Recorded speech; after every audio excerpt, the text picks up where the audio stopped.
Let's go. తీయండ్రా బళ్ళు. అరే రే రే రే. హాయ్ హలో నమస్తే, ఎలా ఉన్నారు అందరూ? బాగున్నారా? వెల్కమ్ బ్యాక్ టు స్వీడన్ లో sweet couple.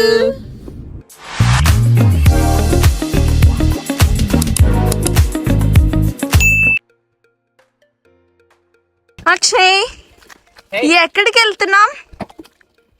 Open హైగన్. Yo let's go Copenhagen. బాగా ఎక్సైట్మెంట్ ఫీల్ అవుతుంది. What's up what's up, how are you doing? Great. Are you excited? yes, let's go. let's go. తీయండ్రా బళ్ళు, తిప్పండ్రా బళ్ళు. సో టైం అరౌండ్ 7:15 AM అయింది. అందరం start అయిపోయాము. Almost 6 families in 5 cars వెళ్తున్నాం అనమాట. ఇంటి నుంచి కోపెన్హాగన్ కి 625 కిలోమీటర్స్ అప్రాక్స్ గా. అండ్ జర్నీ టైం వచ్చేసరికి 8 hours, అది కూడా కంటిన్యూస్ గా డ్రైవ్ చేస్తే.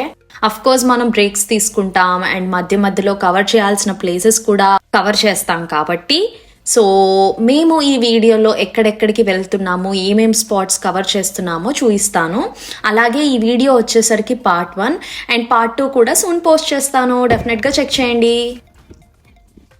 సో ఏం చేస్తున్నావు కొంచెం చెప్పు. ఫ్యూయల్ కాదు, ఏంటి ప్రాసెస్ ఏంటి పెట్రోల్కి ఇక్కడ?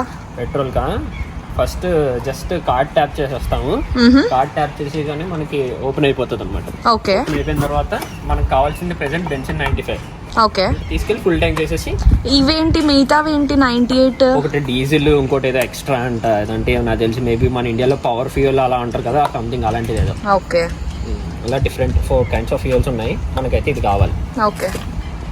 ఏం చెప్పావురా? సో కార్డ్ పెట్టాడు అక్కడ. సో ఫస్ట్ బ్రేక్ తీసుకున్నాము అండ్ ఫ్యూయల్ కూడా ఫుల్ ట్యాంక్ చేసుకున్నాము లిన్ షాపింగ్లో.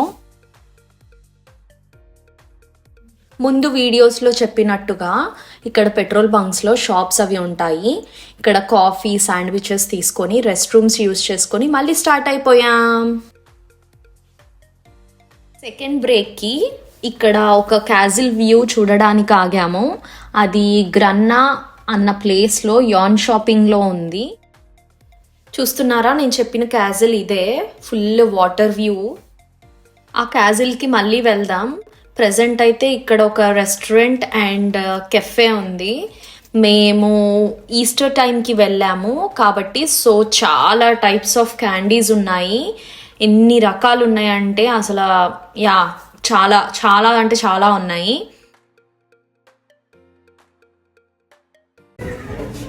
ఏంటది? ఈస్టర్ ఎగ్గా?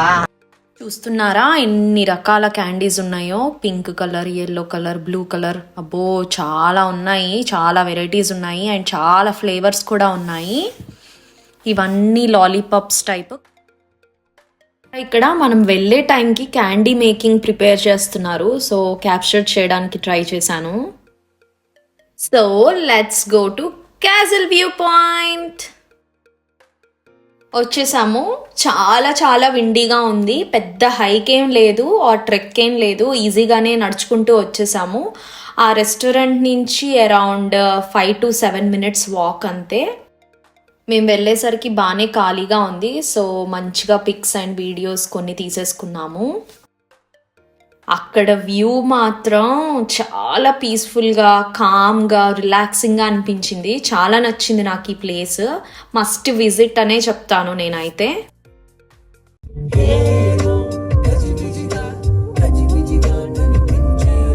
ఎంచుకున్న రాగం ఏంటి, తీసుకున్న తాళం ఏంటి? పాట ఉన్నదే నెంబరు, నువ్వు పాడుతున్న టెంపో నెంబరు.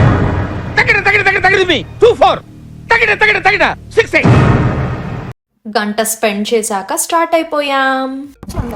లంచ్ కి చాప్ ఏషియన్ ఎక్స్ప్రెస్ అంట. కొత్త కొత్త ఫుడ్, కొత్త కొత్త ప్లేసెస్. ఇందులో ఫుడ్ చాలా బాగుంటది అండ్ బాగానే ఆప్షన్స్ ఉంటాయి. Akshay, good, very important you know. ఏం తీసుకొచ్చా? Noodles and 2 curry, peanut chicken and spicy lemon chicken. So Akshay బౌల్లో ఫ్రైడ్ రైస్ అండ్ ఒక కర్రీ. ఇది తర్వాత మళ్ళీ స్టార్ట్ అయిపోయి మాల్మోకి అయితే రీచ్ అయిపోయాము. మాల్మోలో ఇది ఫస్ట్ స్పాట్ టర్నింగ్ టోర్సో. ఇందులో ఏముంది అని అనుకుంటున్నారా? ఈ బిల్డింగ్ చూసారా, ట్విస్ట్ అయ్యి ఉంది. 2022 ఎండ్ వరకు one of the tallest building in Nordic reason, which is around 620 feet. ఇది 2022 ఎండ్ లో దీనికన్నా టాలెస్ట్ బిల్డింగ్ కట్టారు గోతెన్బర్గ్ లో. నెక్స్ట్ మాల్మో క్యాజిల్ కి వెళ్ళిపోయాం. ఇది నార్డిక్స్ లోనే ఓల్డెస్ట్ క్యాజిల్ అంట. అప్రాక్సిమేట్ గా 14th century ఇది. ఆనాటిదన్నమాట. ప్రెసెంట్ టైం కి ఇది ఒక మ్యూజియం. మీకు ఫైండింగ్ నీమో సినిమా గుర్తుందా? లక్కీగా అక్షయ్ మ్యూజియం లో కాసేపు తప్పిపోయి డోరీని చూసి వీడియోస్ తీసుకురావడానికి వెళ్ళాడు. అది గదిగో బ్లూ కలర్ లో అటు ఇటు తిరుగుతుంది కదా, అదే డోరీ. మ్యూజియం అయ్యాక ఒక మాల్ ఉంది అంటే దానికి వచ్చాము. ఇది స్కాండినేవియన్లో one of the biggest mall. ఇంత దూరం వచ్చి ఇది చూడకపోతే ఎలాగా చెప్పండి? Come on let's go. నాకు ఛాన్స్ ఉంటే ఒక ఫుల్ డే అంతా గడిపేసి షాపింగ్ చేసుకునేదాన్ని. బట్ మేము అప్పటికే ఫుల్ టయర్డ్ మార్నింగ్ నుంచి జర్నీ చేసి. కొత్తిమీర ఏమైనా కావాలా మన బిర్యానీ గార్నిషింగ్ కి? అరే పెద్ద సమస్య వచ్చి పడిందే. డెన్మార్క్ కి స్టార్ట్ అయ్యే ముందు స్వీడన్ నుంచి డెన్మార్క్ క్రాసింగ్ కి ఒక ఓరెసన్ బ్రిడ్జ్ అని ఉంది. ఆ బ్రిడ్జ్ వ్యూ చూడడానికి ఒక వ్యూ పాయింట్ ఉందంట. సో దానికి వచ్చేసాము. ఈ bridge second longest bridge in Europe అంట, బోత్ రైల్వే అండ్ రోడ్వేకి కూడా. ఇది చాలా పెద్దగా ఉంది, ఆల్మోస్ట్ అరౌండ్ 8 kilometers ఉంది. ఇంకో స్పెషాలిటీ ఏంటంటే almost other end of the bridge towards Denmark కి వెళ్లే సైడ్ అండర్ గ్రౌండ్ లో ఉంటుందంట ఈ బ్రిడ్జ్ అంతా. సో ఈ టనల్ ఎండ్ అవ్వగానే కోపెన్హాగన్.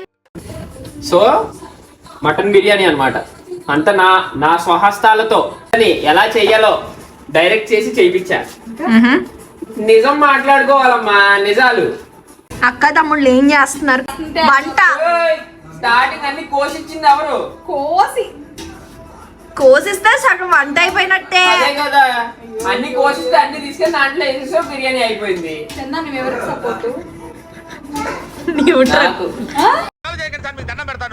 బిర్యానీ ఏమో అంత. ఒకసారి గరిని స్పూన్ కానీ నువ్వు కలిపి చూపించమ్మా. చూసారా, అంత స్పూన్ తో అంత బిర్యానీ కలుపుతుంది అన్నమాట. ఒక్క మిర్రరే ఉంటే గర్ల్స్ అందరు వచ్చి ఈ మిర్రర్ దగ్గరే రెడీ అవుతే పిల్లలతో సహా. ఇదిగోండి, ఫైనల్ గా రెడీ అయిపోయి బయటకు వచ్చేసాం. Hi hi, good morning. Good morning. Day 1 in Copenhagen. ఏంటి ప్లాన్స్ ఈరోజు? ఓకే, నువ్వు చెప్పు. First train station, bus station అన్ని తిరిగేసి క్యాసిల్స్ కి వెళ్ళి క్యాసిల్స్ ని ఎక్స్ప్లోర్ చేసి ఆ తర్వాత సిటీలో అలా ఇలా ఇలా అలా తిరిగేసి లంచ్ కొంచెంసేపు మళ్ళీ వెళ్ళి క్యాసిల్కి మళ్ళీ ఇంటికి వచ్చి తినేసి పడుకునేది. గేమ్స్ ఆడాలి. మేము ఉన్న ఎయిర్బిఎన్బి హౌస్ నుంచి సిటీ సెంటర్కి 3 trains చేంజ్ అవ్వాలి. సో ఫస్ట్ ట్రైన్ ఎక్కేసాము. సిటీలో కార్ పార్కింగ్ కొంచెం కష్టమని మేమైతే లోకల్ ట్రైన్స్లో సిటీ సెంటర్కి వెళ్ళిపోయి అక్కడ నుంచి మొత్తం బై వాకే అన్ని ప్లేసెస్ కవర్ చేద్దామని ప్లాన్ అనమాట. బికాజ్ మా ఫ్రెండ్స్కి పిల్లలు ఉన్నారు, సో స్ట్రాలర్స్ అవి ఉన్నాయి కాబట్టి లోకల్ ట్రైన్స్ అవి యూజ్ చేశారు. చూసారా, డ్రైవర్లెస్ ట్రైన్స్. మా స్వీడన్లో అయితే లేవు ఇవి ప్రస్తుతానికి. ఫస్ట్ డే కాబట్టి ఫుల్గా ఎగ్జైటెడ్గా ఉన్నాము. అండ్ బ్రేక్ఫాస్ట్ చేసేసి 9:30 కల్లా సిటీ సెంటర్కి వచ్చేసాము. ఇవాళ మా ఫస్ట్ విజిట్ ఇక్కడ నుంచే స్టార్ట్ చేసాం. ఈ ప్యాలెస్ డానిష్ పార్లమెంట్ అండ్ ఇందులోనే సుప్రీం కోర్ట్ కూడా ఉందంట. సో ఫస్ట్ టైం విజిట్ చేస్తే ఇది చూడొచ్చు. ఇది ఇంకో ప్యాలెస్. సో ఇందులో 12 o'clockకి ఆఫ్టర్నూన్ గార్డ్ చేంజ్ అవుతారు. ఇది మేము ఇంతకుముందు కూడా చూసాము, కానీ మళ్ళీ క్విక్గా చూసేద్దామని వచ్చాము. జనాలు అయితే చాలా గట్టిగా ఉన్నారు. గార్డ్ చేంజ్ అంటే ఏమీ లేదు, అక్కడ ఆల్రెడీ ఉన్న గ్రూప్ ఆఫ్ పీపుల్ వాళ్ళ షిఫ్ట్ అయిపోయి ఇంకో న్యూ బ్యాచ్ వస్తారు, ఆ పాత వాళ్ళు వెళ్ళిపోతారు. యూరోప్లో చాలా ప్లేసెస్లో జరుగుతుంది, బట్ ఇది పెద్ద ఇంట్రెస్టింగ్ విషయం కాదు. టైం షార్ట్ ఉంటే స్కిప్ చేసేయండి. మాకు ఈ బిల్డింగ్ అనిపించింది, అర్రే బాగుంది కదా అని పిక్స్ తీసేసుకుందామని వెళ్ళాం. తీరా వెళ్ళి చూస్తే ఇది చర్చ్. ఎలాగో ఫ్రీ ఎంట్రీ ఉండేసరికి లోపలికి కూడా వెళ్ళిపోయాం. చాలా బాగుంది లోపల కూడా, పెద్ద డోమ్ అండ్ మంచి డిజైన్తో ఉంది. సో వన్స్ విజిట్ చేయొచ్చు. రోడ్ సైడ్ ఇలా షాప్స్ అవి ఉంటే అన్ని ట్రై చేస్తున్నాను. చూసారా చిన్ని ఆటో, చాలా క్యూట్గా ఉంది. Coffee truck. ఈ చర్చ్ చుట్టూరా మంచిగా గార్డెన్ అండ్ చిన్ని లేక్ ఉంది. సో దూరం నుంచి పిక్స్ అలా తీసేసుకొని లేక్ దగ్గర కాసేపు రిలాక్స్ అయ్యాం. ఇది ఇంకో ఫేమస్ టూరిస్ట్ స్పాట్ అంట. జనాలు అయితే బాగా ఉన్నారు, నాకైతే పెద్దగా ఏమనిపించలేదు. చంద్ర ఏం చెప్తున్నావు అమ్మా? అలసిపోయాను అప్పుడే. So chocolate and water. అయిపోయింది అప్పుడే? తిరుగుదాం. Snacks break, chocolate break. Chocolate బ్రేకా? యా. నేనైతే బ్రేక్ తీసుకుంటున్నాను, మీరు కూడా బ్రేక్ తీసుకోండి. పార్ట్ 2లో కలుద్దాం. Until then